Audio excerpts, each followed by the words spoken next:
former candidate for the U.S. Senate, longtime radio talk show host, author, and conservative policy advocate. Justices to the Supreme Court, the left has been in open panic. Liberty Nation with Tim Donner. It's a battle of titans. Donald Trump versus Mitch McConnell for the soul and control of the Republican Party. Welcome back into Liberty Nation Radio, a production, as always, of LibertyNation.com and heard from coast to coast on the Radio America Network. The 45th president lays down the battle lines in a speech before big GOP fundraisers, insulting the nation's top-ranking Republican and Senate Minority Leader after McConnell had done the same to him weeks before. We will discuss what good could possibly come out of this feud, where the dispirited and divided GOP goes from here, and how the Democratic Party might exploit this balkanization as they face their own internal disputes on just how hard and how far to push their leftist agenda. We'll be joined in our analysis by LibertyNation.com political columnist Joe Schaeffer. And LN Legal Affairs editor Scott Cosenza examines present threats and promising developments regarding your individual liberty in Talkin' Liberty. Say what? Say what? Say what? One more time. We kick things off with our signature segment, Say What?, where we roll out a virtual assembly line of wacky, astonishing, damnable, and ultimately revealing things uttered by politicians and the shattering class. When the Democratic Party cleared their primary field to all but anoint Joe Biden as their presidential nominee in 2020, it was supposedly to offer up a moderate candidate who would not scare the bejesus out of the American people like most of the rest of the candidates calling for all manner of left-wing policies. But now, even the nakedly pro-Biden media is acknowledging that President Biden has moved the goalposts from where they were with candidate Biden.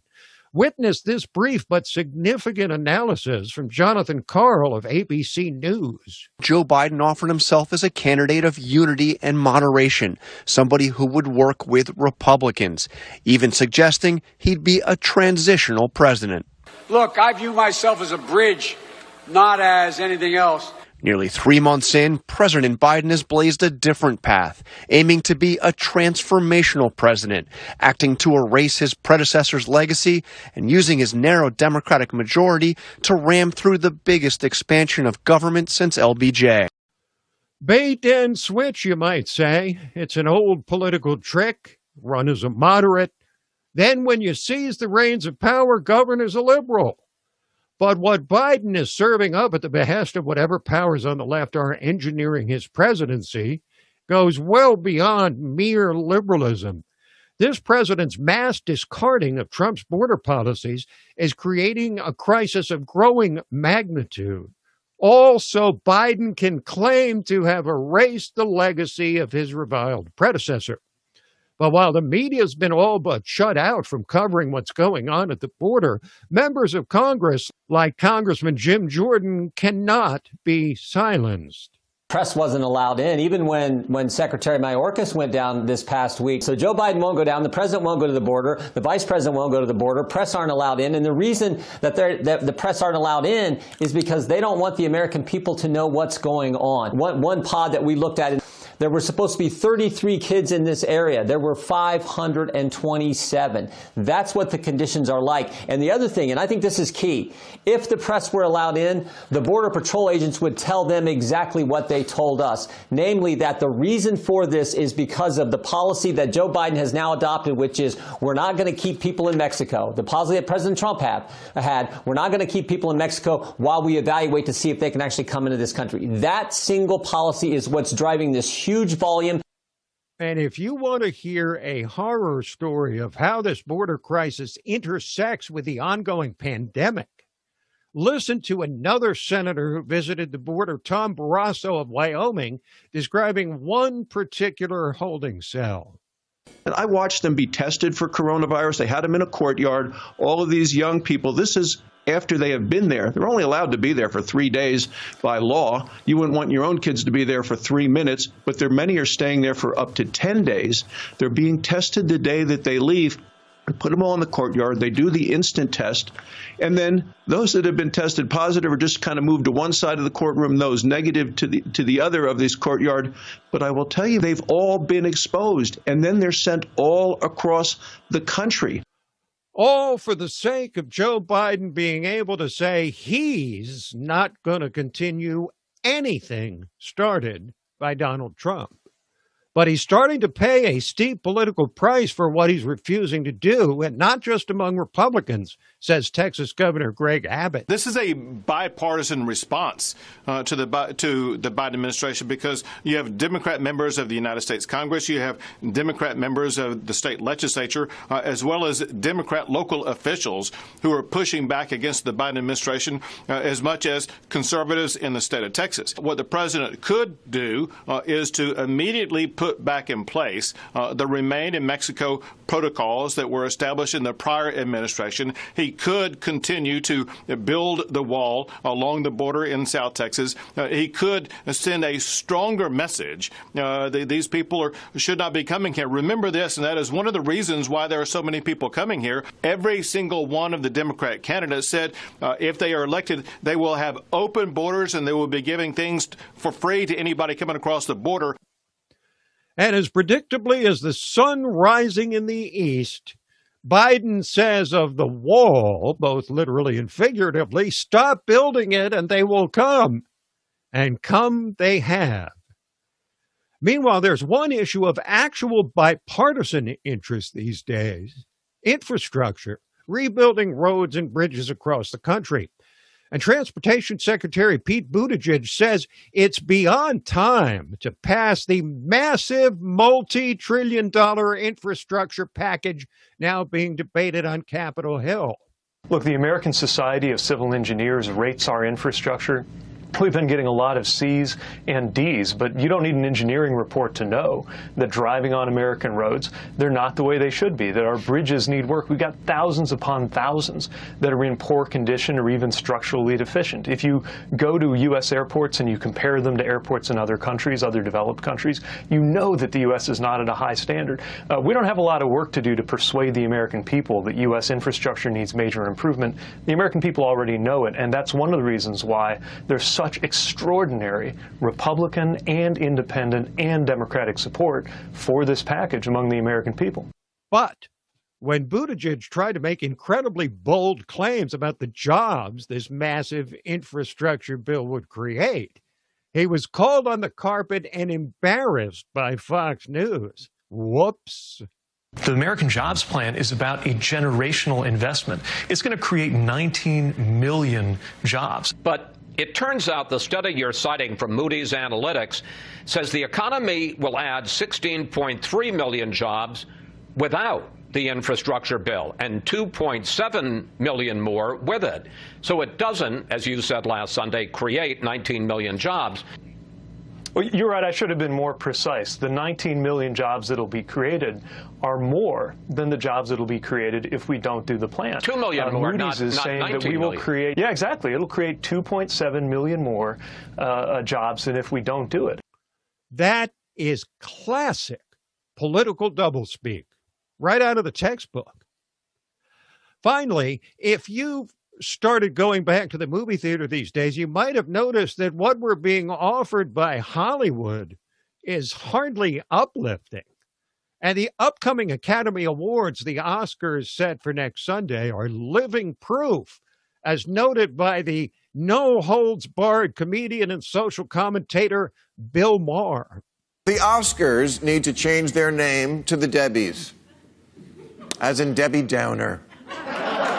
Because judging by this year's Best Picture nominees, you couldn't have a worse time at the movies if there was an active shooter in the theater.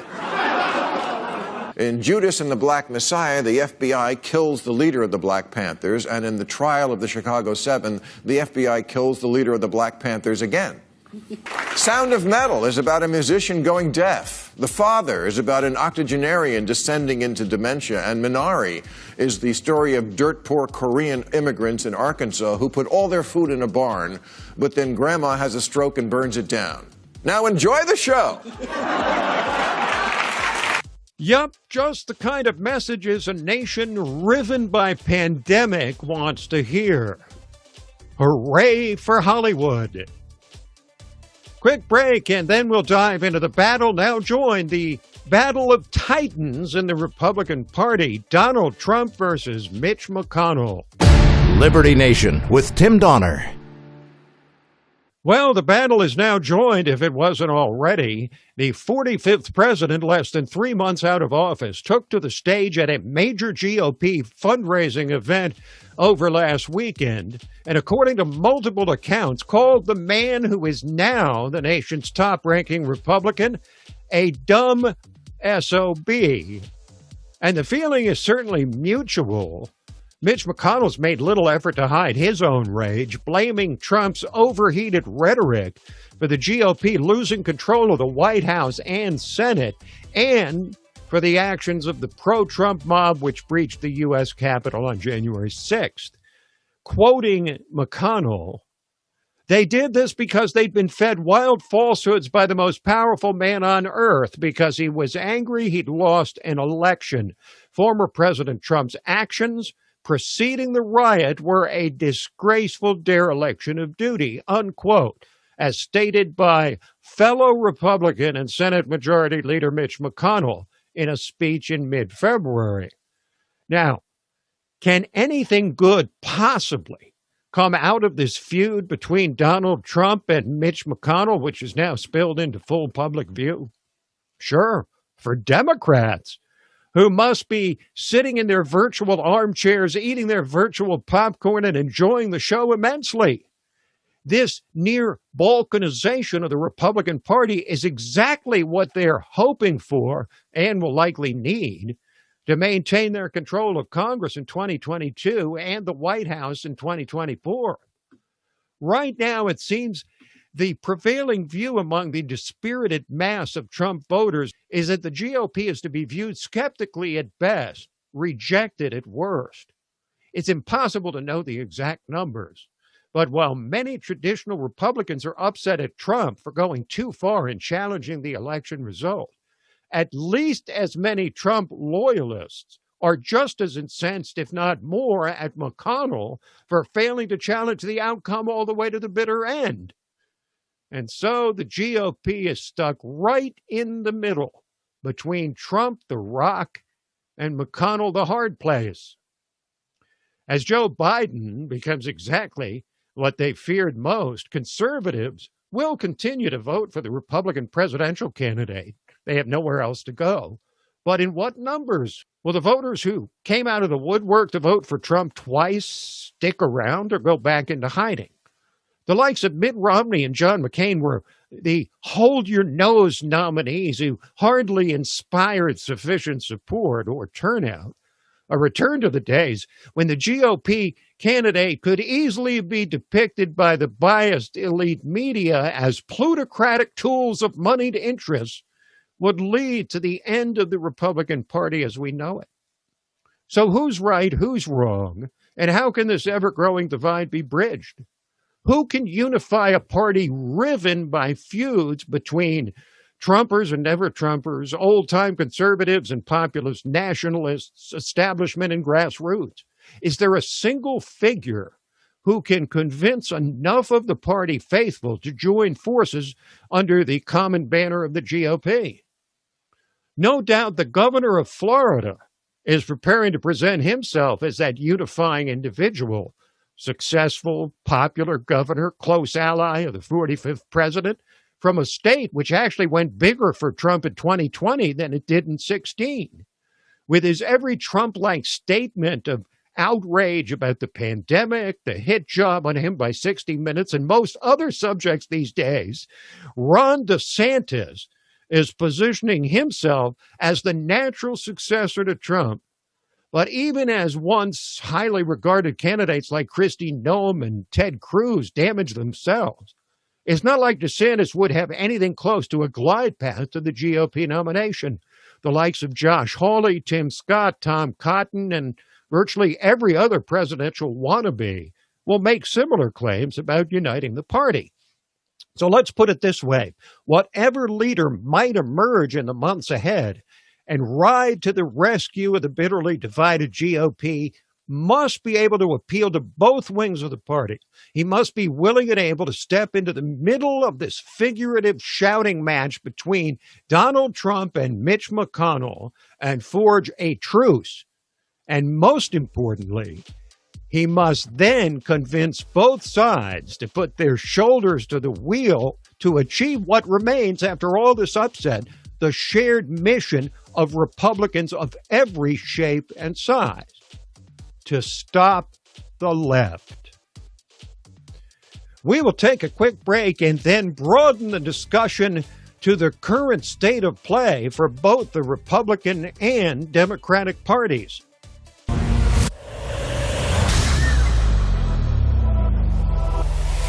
Hi, I'm Lisa K. Donner, along with Mark Angelides, Sarah Cowgill, Tim Donner, and Scott Cosenza, and this is Liberty Nation. Now let's take a look at the LibertyNation.com electoral leaderboard. It's still 238 for Joe Biden. What if stories and legends can offer us the key to unraveling the hottest political issues of the day and apply their lessons to understanding the chaos of modern politics? Impeach 45!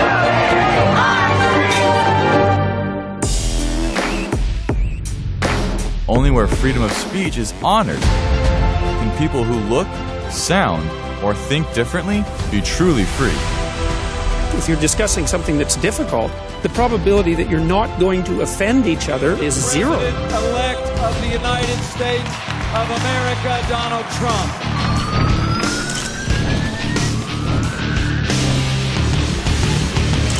Donald J. Trump is now president. With one click, Liberty Nation delivers tomorrow's news. And remember, liberty. Today. All the time and everywhere. LibertyNation.com. Liberty Nation with Tim Donner. Well, we just discussed the battle of titans spilling into public view within the Republican Party, Trump versus McConnell. But let's broaden the discussion now into what both parties are facing as they prepare even now, and they are, for the 2022 midterms and 2024 presidential election. The GOP in disarray, Democrats pushing hard to the left and seeking to milk everything they can out of their sweep of the White House and both chambers of Congress ever so narrowly in 2020. And we've got just the man to analyze it all. LibertyNation.com political columnist Joe Schaeffer. Joe, welcome back to the show. Hello, Tim. Thanks for having me. Well, I appreciate it as always. Now, it seems that beyond the divisions between the so-called Trump and McConnell wings of the party is a deeper problem for the GOP, and that is a dispirited base. As we approach the midterms, what does the party need to do to re-energize its most loyal supporters? Well, I think to the degree that the base is dispirited is we have congressional elections coming up next year, and most Republican voters find the Republicans in Congress to be useless. When they had the House and the Senate majorities, they did nothing with it. They are largely seen as opposed to President Trump's America First agenda, and President Trump's agenda is driving the grassroots in the Republican Party. So there's this divide between congressional Republicans and the base that has never been addressed. The losing control of the Senate with Georgia, that was two Mitch McConnell type Republicans in Perdue and Kelly Loeffler losing those special elections, those runoffs. And has that been addressed? You have a lot of Republicans running next year that do not excite the base. And that is a huge problem that they're going to have. The thing with the America First base is, where are the candidates? Where are the Trump candidates? There are a lot of veteran Republicans retiring. We need to see, if you're an America First Trump Republican, we need to see those kind of candidates stepping up to the fore, and that will energize the base, I truly believe, give them the kind of candidates that they really want running for Congress. Now, you've written lately, Joe, about the self-inflicted wounds of a couple of GOP presidential hopefuls, Kristi Noem, governor of South Dakota, who inexplicably vetoed a transgender bill that was passed overwhelmingly by her own party, and the longtime conservative favorite Ted Cruz, who took, shall we say, an ill-advised vacation. How serious was Noem's transgression compared to Cruz's gaffe, and where does the party now stand, not just for the next presidential race, but in terms of pure leadership? Yeah, I think Noem was by far the more fatal mistake. And I use the word fatal. I don't see her coming back from this as a presidential candidate. It was not just because of what she did, which was just the old style of politics, playing up to your base, doing favors for your donors.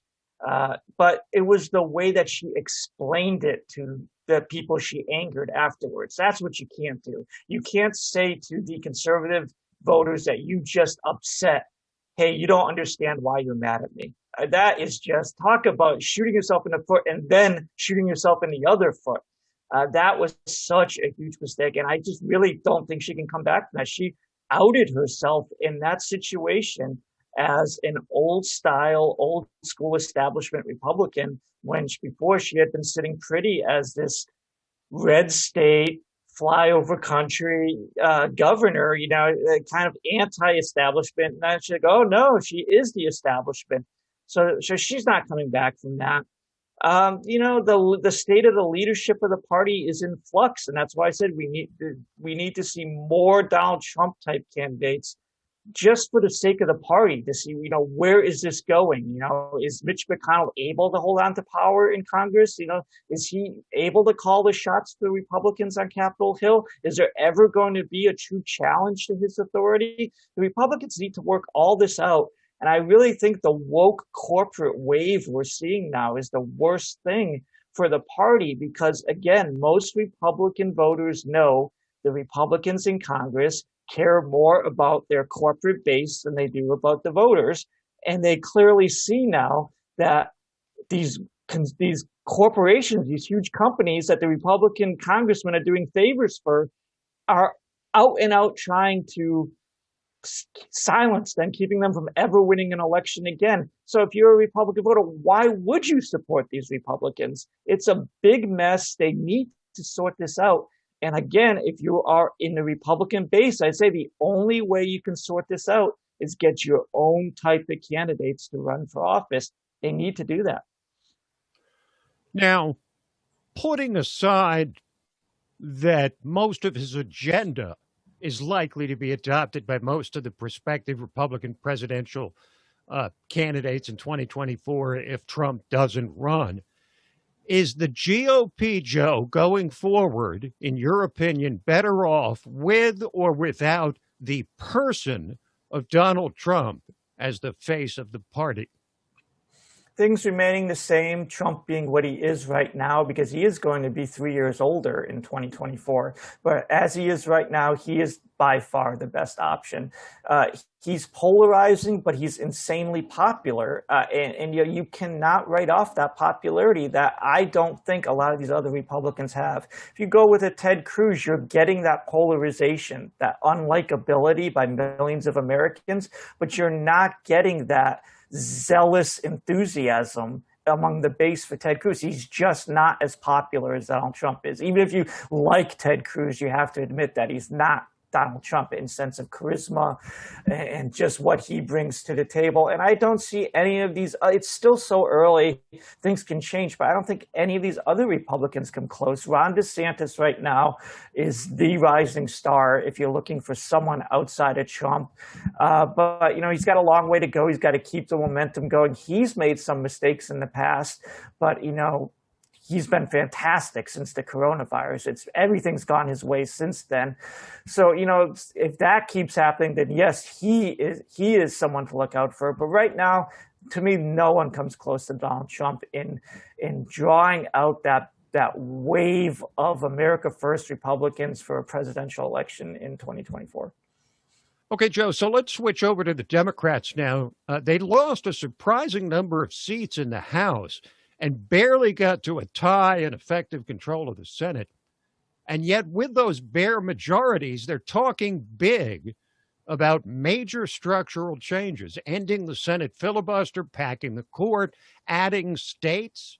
Are they misinterpreting their mandate? And what, if any, of these goals are they likely to be able to achieve? I think if you're a Republican, you're a little bit jealous. Democrats go about trying to enact their agenda. Republicans don't do that. They had the House and the Senate with President Trump in office, and so little was done. It was so sad how little that they were able to get done. And you see Democrats shooting for the moon. If you're a Republican, isn't this what you want out of your party? So I have a hard time criticizing Democrats for going for the whole works. The overreach is in how extreme their agenda is and how off-putting that is. And that is a political mistake with, we're always in election mode. There's always a midterm election or a presidential election right around the corner. And Democrats certainly don't seem to be thinking very much about 2022 right now. And that may come back to harm them.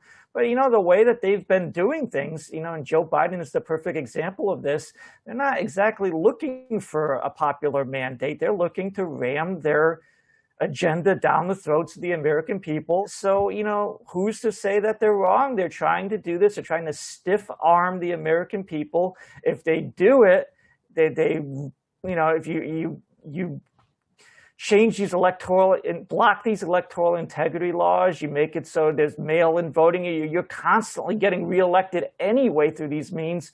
Then what's the downside for Democrats? I think being aggressive for their agenda, if you're a Democrat, you got to be ecstatic about that. If you're a Republican, I think you're a little sad that your party isn't the same way. Well stated, Joe, as only you can. Now, you did something familiar to you recently, which is defying conventional wisdom, in writing that no matter that he'll be 82 years old at the end of this term, Joe Biden may well run again in 2024. Do you think, as some are now saying, that Biden ran as a transitional candidate, but now wants to instead be a transformational president? Well, I agree with that. And the transformation is what the establishment wants all along. He is their dream president. You don't have to curry favor with the American people with this guy. You don't even have to pretend that he's popular with the American people. He doesn't even communicate with the American people. This is the establishment dream. Completely ignore the American people and go about doing, what the swamp wants to do.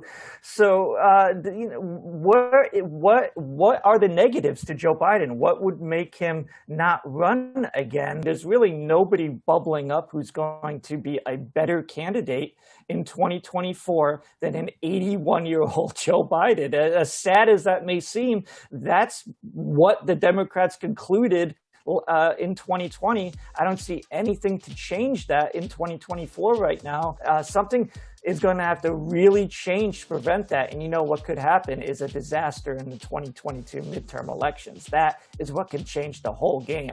So that is the big thing with Biden. If he avoids a disaster in 2022, I don't see anybody else bubbling up to the surface to challenge him within that party. All right. Thank you as always, Joe. Thank you. Joe Schaeffer, political columnist for LibertyNation.com. We'll break away quickly, then come back with Talkin' Liberty. Liberty Nation with Tim Donner.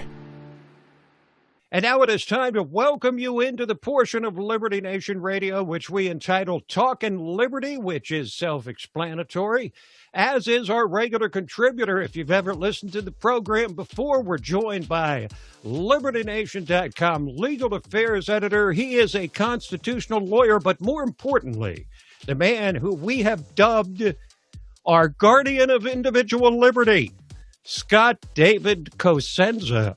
Welcome, Scott. I got the full voice of God on that one, Tim. Thank you so much. That's going to be I'm gonna download that and save it. Save that one for sure. Well, maybe I'll just run it as a repeat every. It's a winner every show, since I probably can't improve on it. It works for us. So, well, listen. The FDA, the Food and Drug Administration, has paused the Johnson & Johnson COVID vaccine after 6 women developed blood clotting issues. And here we thought the J&J vaccine was almost immune to those kind of blood clots and other complications.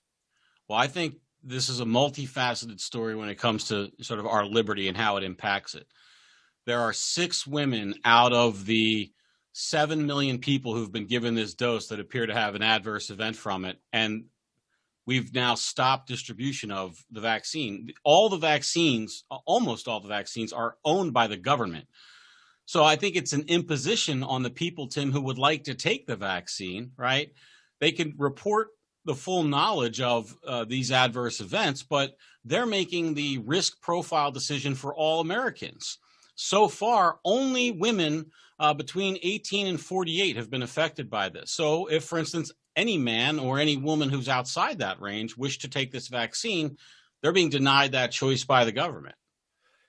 But again, this is a pause, right? So it could be resumed. The availability of the vaccine could resume once they mitigate this issue. The problem is that they're making the choices for Americans. And they're also now, this effort, if it's really true that we need to sort of collectivize our health in terms of getting everyone vaccinated who is at least willing and able to be vaccinated, I think this is a monstrous roadblock, an impediment. And there are many Americans, Tim, don't forget, who are waiting to resume life until after they have been vaccinated. And this is just going to delay things for them and make it less likely that, it's a demonization of the vaccine. And again, we paid for it. Americans paid for this vaccine through their tax dollars. They should be able to make the choice whether they want to take it or not. Exactly, because there are many citizens who are willing to absorb a minimal risk in order to become vaccinated, not just for their own health, but for their transport through society in the growing number of places. Tim, the risk is the same as being struck by lightning. So right. It doubles your risk of being struck by lightning. It's a growing number of places, however, who require proof of vaccination. So there's more than just a health issue. There's a societal issue at play here. And now Johnson & Johnson off the market, we hope, temporarily with their vaccine. Let's move to a story which we might headline, Ending Blue Privilege, as Maryland becomes the first state ever to repeal what's called the Police Officer Bill of Rights. Tim, that's right. Maryland was the first state to ever enact Police Officers Bill of Rights in the early 70s, and now they have pulled it back. And I think that while I don't know that all the specifics of this legislation, I think are sort of pro-liberty, but the notion that Police Officer Bill of Rights should be dialed back, I think is a very positive development for the relationship between police and the policed. One of the key elements of this legislation, from my perspective, is that police officer disciplinary records are going to be forced open a bit more. One of the ways that bad cops are allowed to stay on forces is hiding what they do and not disclosing their bad acts or reports of their bad acts. So we're also going to see a minimization of no-knock warrants, which I know that we have discussed many times about how really what an impingement to the ordered liberty that we had before their population, before they became very popular, right? And that's what leads often to, I think, shootings in searches when people think that they're being raided by perhaps other criminals rather than police officers. So I think those are all good, and also more civilian roles in police discipline. Civilian roles in police discipline, it's getting a bad kind of rap now because of the wokeness wave that is seen pressuring many municipalities and police departments. But there's a non-woke way, Tim, to involve civilians in police discipline and inform police on what we expect and how we expect to be treated as members of the law-abiding public. And that has nothing to do with woke politics. Okay, Scott, let's move to the Americans with Disabilities Act, which we've been living under as a country for about 30 years now. It has increased access for people with disabilities, but also created a whole web of regulations. And in what could be an important case. A court has ruled that a grocery store's inaccessible website does not constitute a violation of the Americans with Disabilities Act.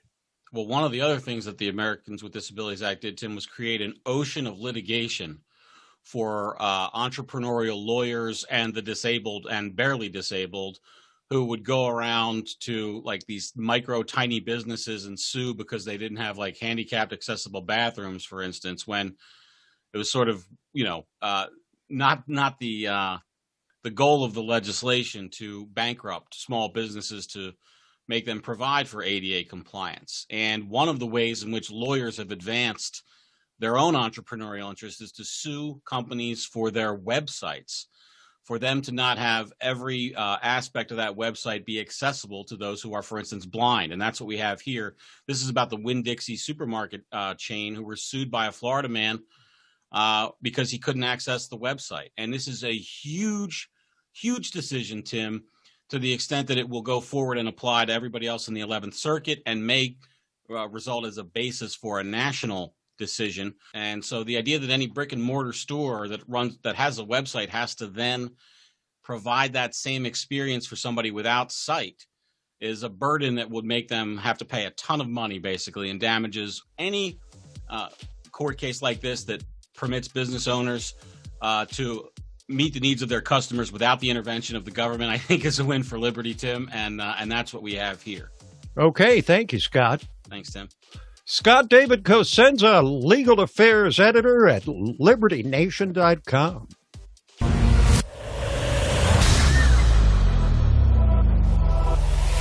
Hi, I'm Lisa K. Donner, along with Mark Angelides, Sarah Cowgill, Tim Donner, and Scott Cosenza, and this is Liberty Nation.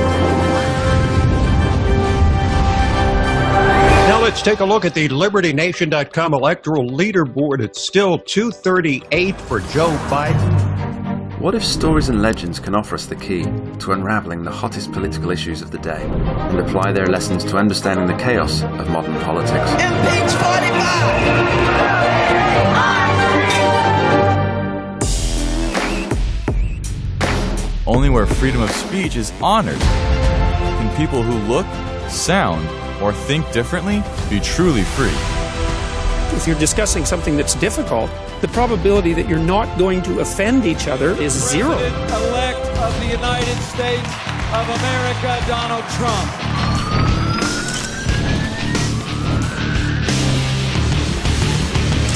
Donald J. Trump is now president. With one click, Liberty Nation delivers tomorrow's news. And remember, liberty. Today. All the time and everywhere. LibertyNation.com